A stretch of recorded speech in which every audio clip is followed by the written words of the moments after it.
So GPT-4 is a pretty substantial improvement on top of ChatGPT across very many dimensions. We trained GPT-4, I would say, between more than 6 months ago, maybe 8 months ago, I don't remember exactly. GPT is the first big difference between ChatGPT and GPT-4. And that perhaps is the most important difference, is that the base on top of GPT-4 is built predicts the next word with greater accuracy. This is really important because the better a neural network can predict the next word in text, the more it understands it. This claim is now perhaps accepted by many at this point, but it might still not be intuitive or not completely intuitive as to why that is. So I'd like to take a small detour and to give an analogy that will hopefully clarify why more accurate prediction of the next word leads to more understanding, real understanding. Let's consider an example. Say you read a detective novel. It's like a complicated plot, a storyline, different characters, lots of events, mysteries like clues, it's unclear. Then, let's say that at the last page of the book, the detective has gathered all the clues, gathered all the people, and saying, okay, I'm going to reveal the identity of whoever committed the crime. And that person's name is...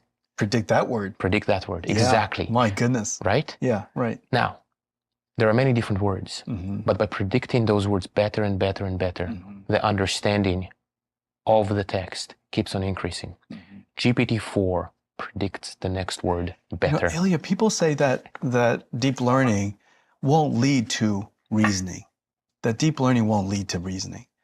But in order to predict that next word, figure out from all of the agents that were there and all of their, strengths or weaknesses or their intentions and the context, and to be able to predict that word, who was the murderer, that requires some amount of reasoning, a fair amount of reasoning.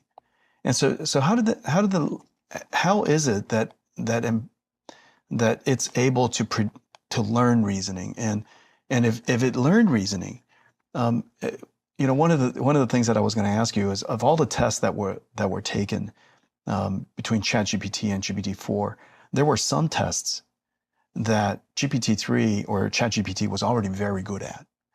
There were some tests that GPT-3 or ChatGPT was not as good at, that GPT-4 was much better at. And there were some tests that neither are good at yet. I would love for it, and some of it has to do with reasoning, it seems. That, maybe in calculus that it wasn't able to break maybe the problem down into its reasonable steps and solve it. But yet in some areas, it seems to demonstrate reasoning skills. And so is that an area that in predicting the next word, you're learning reasoning? And what are the limitations now of GPT-4 that would enhance its ability to reason even further? Reasoning isn't this super well-defined concept, but we can try to define it anyway, which is when you maybe when you go further, where you're able to somehow think about it a little bit and get a better answer because of your reasoning. And I'd say that our neural nets, maybe there is some kind of limitation which could be addressed by, for example, asking the neural network to think out loud. This has proven to be extremely effective for reasoning. But I think it also remains to be seen just how far the basic neural network will go. I think we have yet to fully tap out its potential. But yeah, there is definitely some sense where reasoning is still not quite at that level as some of the other capabilities of the neural network, though we would like the reasoning capabilities of the neural network to be higher. I think that it's fairly likely that business as usual will improve the reasoning capabilities of the neural network. I wouldn't necessarily confidently rule out this possibility. Yeah, because one of the things that is really cool is you ask ChatGPT a question, but before it answers the question, tell me first of what you know, and then to answer the question. Usually when somebody answers a question, if you give me the foundational knowledge that you have or the foundational assumptions that you're making before you answer the question, that really improves my believability of the answer. You're also demonstrating some level of reason. Well, you're demonstrating reasoning. And so it seems to me that ChatGPT has this inherent capability embedded in it. Yeah. To some degree. Yeah. One way to think about what's happening now is that these neural networks have a lot of these capabilities. They're just not quite very reliable. In fact, you could say that reliability is currently the single biggest obstacle for these neural networks being useful, truly useful. If sometimes it is still the case that these neural networks hallucinate a little bit, or maybe make some mistakes which are unexpected, which you wouldn't expect a person to make. It is this kind of unreliability that makes them substantially less useful. But I think that perhaps with a little bit more research, with the current ideas that we have, and perhaps a few more of the ambitious research plans, we'll be able to achieve higher reliability as well. And that will be truly useful. That will allow us to have very accurate guardrails, which are very precise. That's right. And it will make it ask for clarification where it's unsure, or maybe say that it doesn't know something when it indeed doesn't know, and do so extremely reliably. So I'd say that these are some of the bottlenecks, really. So it's not about whether it exhibits some particular capability, but more how reliably. To the degree exactly. Of it. Yeah. One is speaking of factfulness and factfulness, hallucination. I saw in one of the videos a demonstration that links to a Wikipedia page. Does retrieval capability has that been included in the GPT-4? Is it able to retrieve information from a factful place that could augment its response to you? So the current GPT-4, as released, does not have a built-in retrieval capability. It is just a really, really good next word predictor, which can also consume images, by the way. We haven't spoken about it, but I'm about to ask you about multimodality. It is really good at images, that's right. which is also then fine-tuned with data and various reinforcement learning variants to behave in a particular way. It is perhaps, I'm sure someone will, it wouldn't surprise me if some of the people who have access could perhaps request GPT-4 to maybe make some queries and then populate the results inside the context. Because also the context duration of GPT-4 is quite a bit longer now. Yeah, that's right. So, in short, although GPT-4 does not support built-in retrieval, it is completely correct that it will get better with retrieval. Multimodality. GPT-4 has the ability to learn from text and images and respond to input from text and images. First of all, the foundation of multimodality learning. Of course, Transformers has made it possible for us to learn from multimodality. You tokenize text and images. But at the foundational level, help us understand how multimodality enhances the understanding of the world beyond text by itself. And my understanding is that when you do multimodality learning, that even when it is just a text prompt, the text understanding could actually be enhanced. Tell us about multimodality at the foundation, why it's so important, and what's the major breakthrough and the characteristic differences as a result. So there are two dimensions to multimodality. two reasons why it is interesting. The first reason is a little bit humble. The first reason is that multimodality is useful. It is useful for a neural network to see. Vision in particular, because the world is very visual. Human beings are very visual animals. I believe that a third of the of the human cortex is dedicated to vision. And so,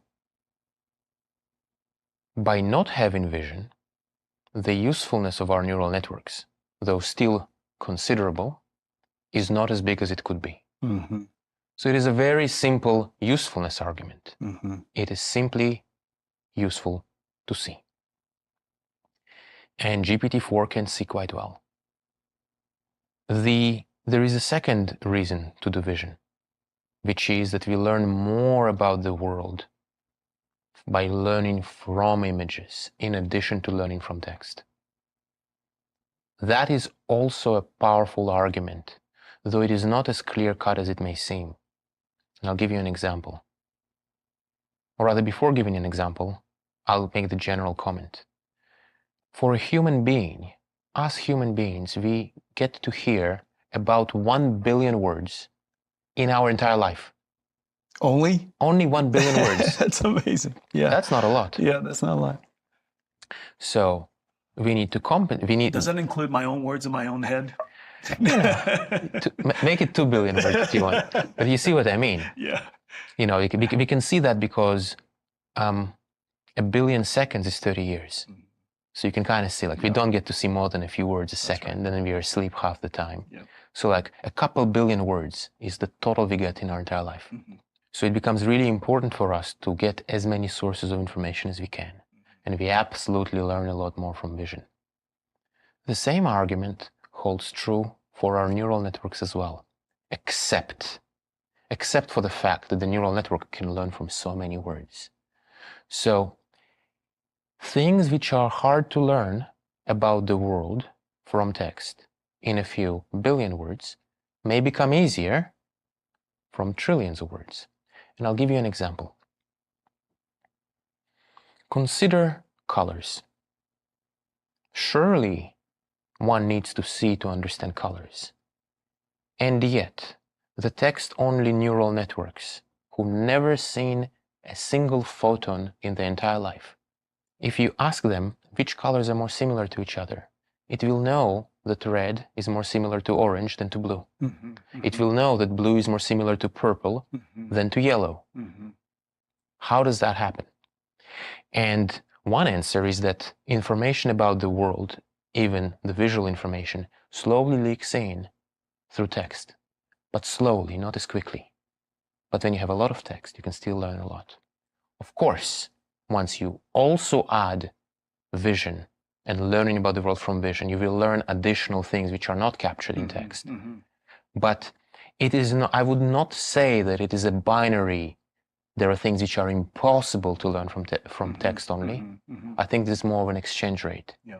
And in particular, as you want to learn, if you are like a human being and you want to learn from 1 billion words or 100 million words, then of course the other sources of information become far more important. Yeah, and so the you learn from images. Is there a sensibility that would suggest that if we wanted to understand also the construction of the world, as in, you know, the arm is connected to my shoulder, that my elbow is connected, that somehow these things move, the animation of the world, the physics of the world. If I wanted to learn that as well, can I just watch videos and learn that? Yes. Yeah. And if I wanted to augment all of that with sound, like for example, if somebody said the meaning of great, great could be great, or great could be great, you know. So one is sarcastic, one is enthusiastic. There are many, many words like that, you know. That's sick, or, you know, I'm sick, or I'm sick, depending on how people say it. Would audio also make a contribution to the learning of the model, and could we put that to good use soon? Yes. Yeah. I think it's definitely the case that, well, what can we say about audio? It's useful. It's an additional source of information. Probably not as much as images or video, but there is a case to be made for the usefulness of audio as well, both on the recognition side and on the production side. When you on the context of the scores that I saw, the thing that was really interesting was the data that you guys published. Which one of the tests were performed well by GPT-3, and which one of the tests performed substantially better with GPT-4? How did multimodality contribute to those tests, do you think? Oh, I mean, in a pretty straightforward way, anytime there was a test where where to understand the problem, you need to look at a diagram. Like, for example, in some math competitions, like there is a math competition for high school students called AMC 12, right? Yeah. And there, presumably, many of the problems have a diagram. So GPT 3.5 does quite badly on that test. GPT-4 with text only does, I don't remember, but it's like maybe from 2% to 20% accuracy of success rate. But then when you add vision, it jumps to 40% success rate. So the vision is really doing a lot of work. The vision is extremely good. And I think being able to reason visually as well and communicate visually will also be very powerful and very nice things, which go beyond just learning about the world. You have several things. You can learn about the world. You can then reason about the world visually, and you can communicate visually. Where now, in the future, perhaps in some future version, if you ask your neural net, hey, like, explain this to me, rather than just producing 4 paragraphs, it will produce, hey, like, here's like a little diagram which clearly conveys to you exactly what you need to know, and so on. Yeah, that's incredible. One of the things that you said earlier about an AI generating tests to train another AI. There was a paper that was written about, and I don't completely know whether it's factual or not, but that there's a total amount of somewhere between 4 trillion to something like 20 trillion useful, tokens in language tokens that the world will be able to train on, over some period of time, and that we're going to run out of tokens to train.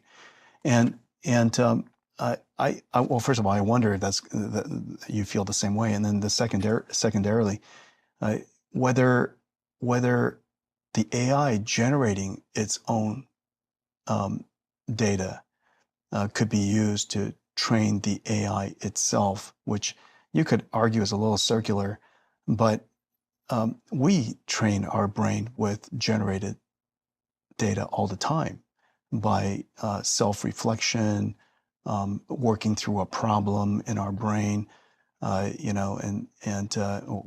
some, I guess neuroscientists suggest sleeping. We do a lot of fair amount of developing our neurons. How do you see this area of synthetic data generation? Is that going to be an important part of the future of training AI and the AI teaching itself? Well, I think, like, I wouldn't underestimate the data that exists out there. I think there's probably more data than people realize. And as to your second question, certainly a possibility. Remains to be seen. Yeah, it really does seem that one of these days our AIs are when we're not using it, maybe generating either adversarial content for itself to learn from, or imagine solving problems that it can go off and then improve itself. Tell us whatever you can about where we are now and where do you think we'll be in not too distant future, but pick your horizon, a year or two. Where do you think this whole language model area would be, and some of the areas that you're most excited about? Predictions are hard, and it's a bit, although it's a little difficult to say things which are too specific. I think it's safe to assume that progress will continue, and that we will keep on seeing systems which astound us in the things that they can do. And the current frontiers will be centered around reliability, around the system can be trusted, really get into a point where we can trust what it produces. Really get into a point where if it doesn't understand something, it asks for a clarification, says that it doesn't know something, says that it needs more information. I think those are perhaps the areas where improvement will lead to the biggest impact on the usefulness of those systems. Because right now, that's really what stands in the way. You ask a neural net to maybe summarize some long document, and you get a summary. Like, are you sure that some important detail wasn't omitted? It's still a useful summary, but it's a different story when you know that all the important points have been covered.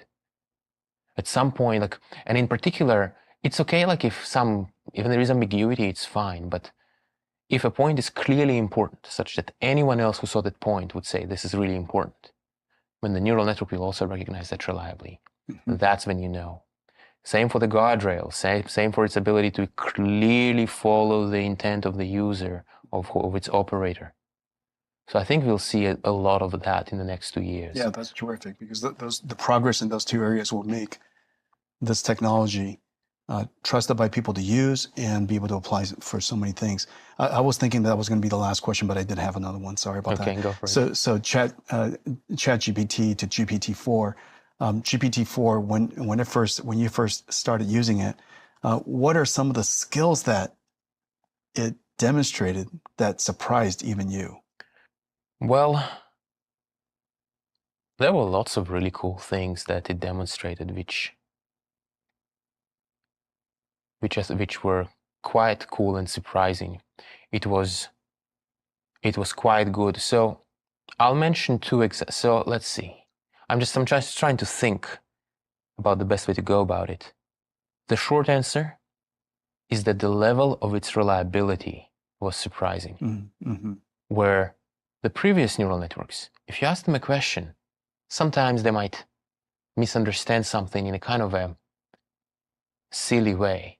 Whereas with GPT-4, that stopped happening. Its ability to solve math problems became far greater. It's like you could really say, really do the derivation and long, complicated derivation, and you could convert the units and so on. And that was really cool. Many people it works through a proof. It works through a proof. I mean, it's pretty amazing. Not all proofs, naturally, but quite a few. Yeah. Or another example would be, many people noticed that it has the ability to produce poems with, every word starting with the same letter, or every word starting with some... It follows instructions really, really clearly. Not perfectly still, but much better than before. Yeah, really good. And on the vision side, I really love how it can explain jokes, it can explain memes. You show it a meme and ask it why it's funny, and it will tell you, and it will be correct. The vision part, I think, was also very, it's really actually seeing it when you can ask follow-up questions about some complicated image with a complicated diagram and get an explanation. That's really cool. But yeah, overall, I will say, to take a step back, I've been in this business for quite some time, actually, almost exactly 20 years.